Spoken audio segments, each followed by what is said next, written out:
A'udzubillahi minasyaitonirrajim.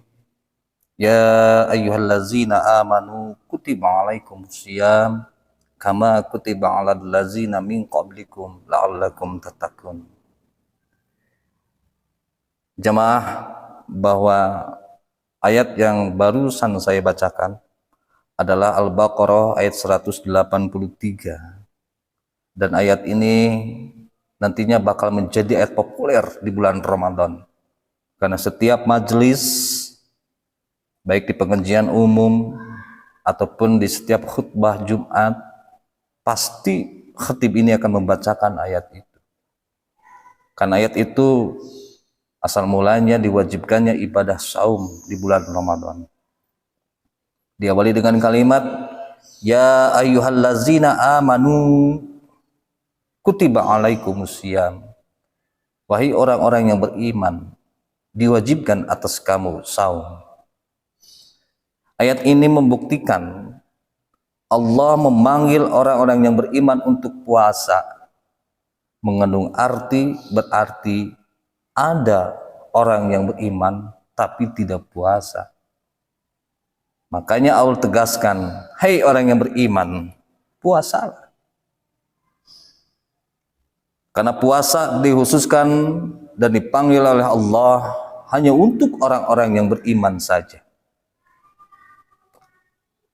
Ada beberapa orang yang beralasan, saya tidak berpuasa karena pekerjaan saya itu keras sekali. Karena saking kuatnya, akhirnya saya tidak puasa. Tetapi tidak sedikit, bahkan banyak juga orang yang bekerja berat. Mohon maaf, seperti orang yang bekerja kuli panggul, kuli bangunan. Mereka berat pekerjaannya, tapi tidak sedikit mereka melaksanakan puasa. Ada juga yang kerjanya tidur, santai di rumah, tapi tidak pernah puasa. Artinya, puasa ini bukan masalah urusan kuat dan tidak kuat, tapi urusannya adalah terpanggil dia tidak sebagai orang yang beriman. Ada 3 pedagang di sebuah komplek yang berjalan beriringan. Yang pertama pedagang buah-buahan, yang kedua pedagang sayuran, dan yang ketiga adalah pedagang alat rumah tangga. Beriringan semuanya berjalan. Tiba-tiba muncul ada seorang ibu yang dari dalam rumah memanggil, buah. Tukang buah spontan berhenti dan menghampiri si ibu itu. Tetapi seorang tukang sayur dan pedagang alat rumah tangga terus saja berjalan. Kenapa? Karena mereka tidak merasa terpanggil dengan panggilan buah itu. Si mang buah yang dipanggil buah kemudian menghampiri si ibu. Kenapa? Karena kalimat buah sudah melekat di dalam jiwanya. Kalimat buah sudah melekat dengan hatinya. Ketika ada orang manggil buah, seolah-olah dia merasa terpanggil. Tukang sayur dan tukang perabotan rumah tangga itu tidak merasa terpanggil. Tukang sayur padahal di dalam sayurnya kadang-kadang ada buah-buahan, tapi kalimat buah belum melekat dalam jiwanya. Nah, itulah orang yang beriman. Ketika Allah memanggil ya ayyuhallazina amanu kutiba alaikumusiyam, maka urusannya bukan masalah kuat dan tidak kuat. Dia merasa dipanggil oleh Allah untuk melaksanakan saum karena kalimat iman sudah melekat di dalam jiwanya. Ini penting.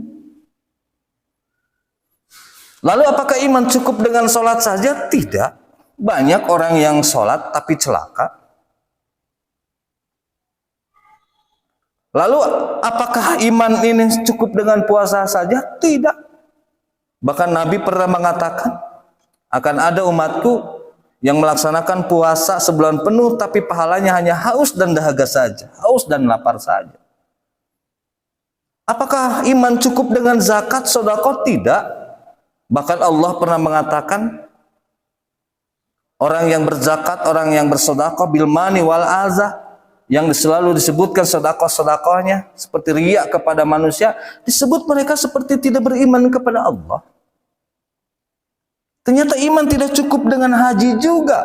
Karena ada Nabi mengatakan, orang yang berhaji hanya sebagai pesiar saja, pelisiran saja. sebagai tamasya, tidak mendapatkan barokah dan ibadah dari Allah. Nah, jadi orang yang beriman itu apa? Nah, ciri orang-orang yang beriman itu adalah sebagaimana yang difirmankan oleh Allah di dalam surat Al-Anfal ayat 2.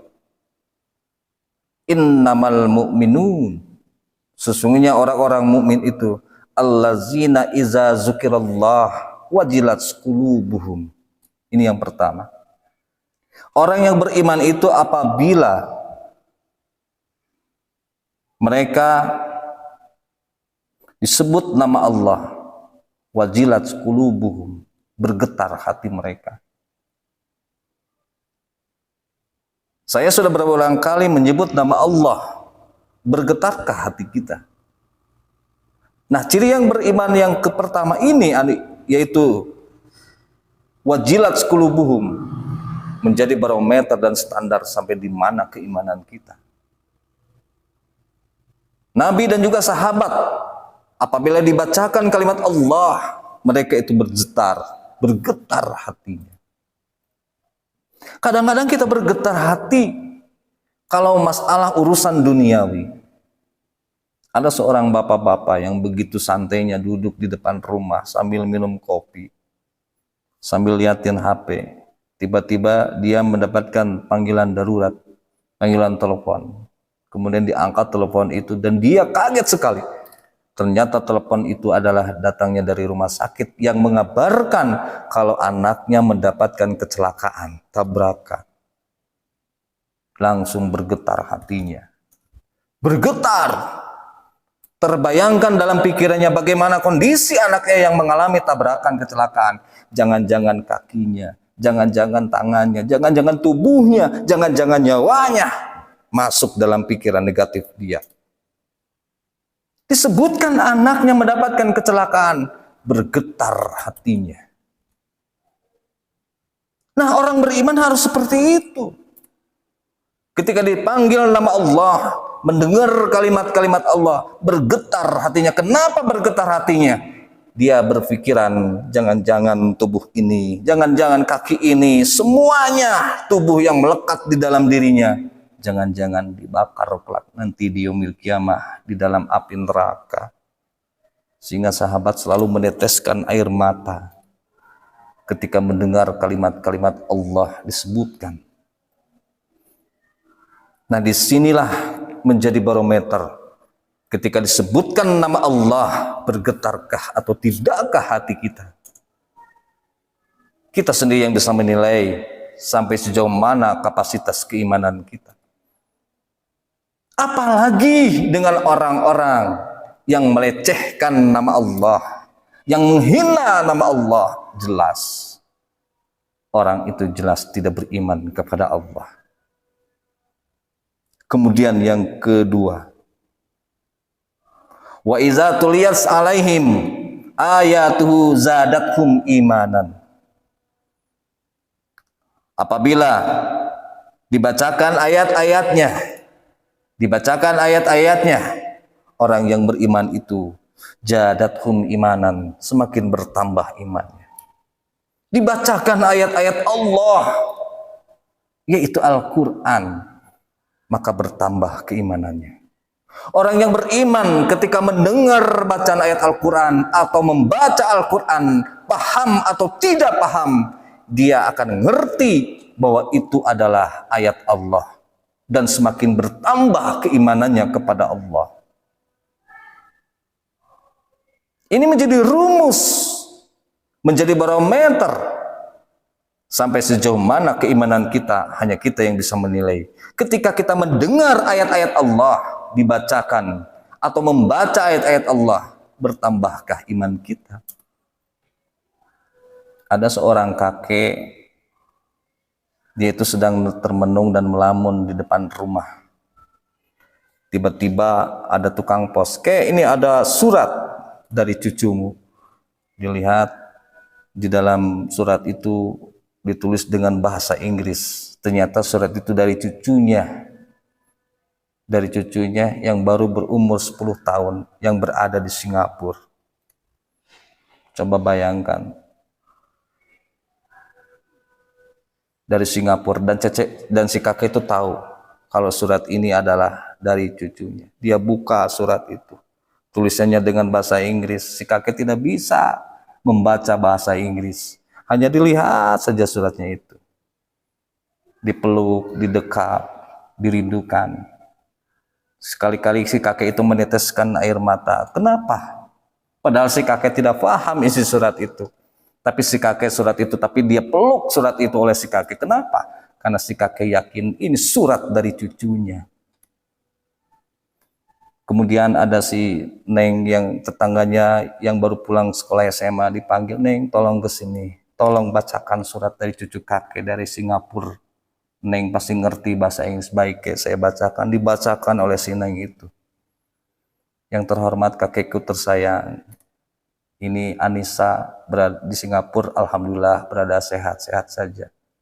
Walaupun di kelas Nisa tidak ada yang saum, tidak ada yang puasa, tapi alhamdulillah sampai hari ini Nisa tamat puasanya." Semakin tergugah kerinduan dan kesalutannya kepada cucunya. Semakin berderai deras air mata si kakek, rindu yang luar biasa. Sebelum dibacakan, diterjemahkan oleh tetangganya saja, rasa rindu itu memuncak. Surat itu tiap malam oleh si kakek dipeluk, dicium, padahal si kakek tidak ngerti maksud surat itu. Itu ciri orang yang beriman. Apabila dibacakan ayat-ayat Allah, dia rindu kepada Allah. Semakin bertambah keimanannya, walaupun yang dia baca tidak paham, walaupun dia dibaca tidak ngerti, tapi dia yakin itu adalah surat dari Allah untuk kita. Sehingga pantas Nabi mengatakan tingkatan keimanan yang paling tinggi itu adalah wa iza tuliyat alaihim zadathum imanan. Wa iza tuliyat alaihim ayatuhu zadathum imanan. Apabila dibacakan kepada mereka ayat-ayat Allah, semakin bertambah imannya.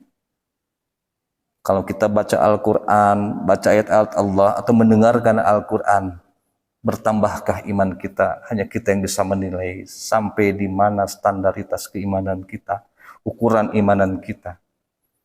Apalagi dengan orang-orang yang mencemoohkan Al-Quran, apalagi orang-orang yang menganggap Al-Quran ini tidak ideal, menganggap Al-Quran ini tidak relevan dengan zaman sekarang, bahkan menganggap ada beberapa ayat Al-Quran yang harus dimansuh, dihapus. Saya yakin orang itu tidak punya iman kepada Allah.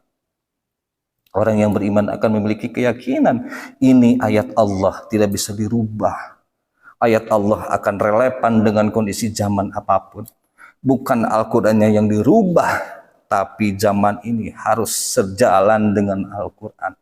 Al-Quran tidak pernah intervensi dengan zaman. Mau zaman teknologi apapun, sekarang zaman digitalisasi, zaman informasi, Allah tidak pernah batasi. Bahkan Allah mengizinkan kita mengembangkan zaman ini. Tetapi jangan lepas dari rambu-rambu Al-Quran. Allah hanya memberikan batasan agar menjadi orang-orang mulia dalam menghadapi zaman. Ini hebatnya.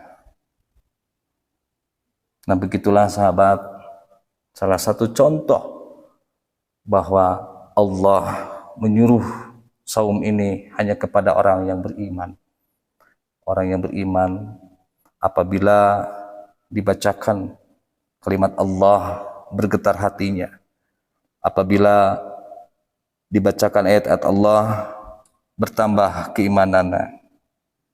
Kemudian wa ala rabbihim yatawakkalun. Hanya kepada Allah mereka bertawakal. Hanya kepada Allah mereka bertawakal. Orang yang beriman tidak pernah bergantung kepada manusia, tidak akan pernah bergantung kepada pemerintah. Mau naik harga, mau tidak akan pernah menyesalinya. Orang yang beriman senantiasa tawakal kepada Allah. Karena yang memberikan rezeki kepada kita bukan pemerintah, yang memberikan rezeki kepada kita bukan pemimpin kita, bukan presiden, bukan gubernur, bukan wali kota atau bupati, bukan camat, bukan lurah, bukan RT, bukan RW, tapi yang memberikan rezeki adalah Allah. Makanya orang yang beriman ini wa ala rabbihim yatawakkalun, hanya kepada Allah mereka itu bertawakal, memohon kepada Allah.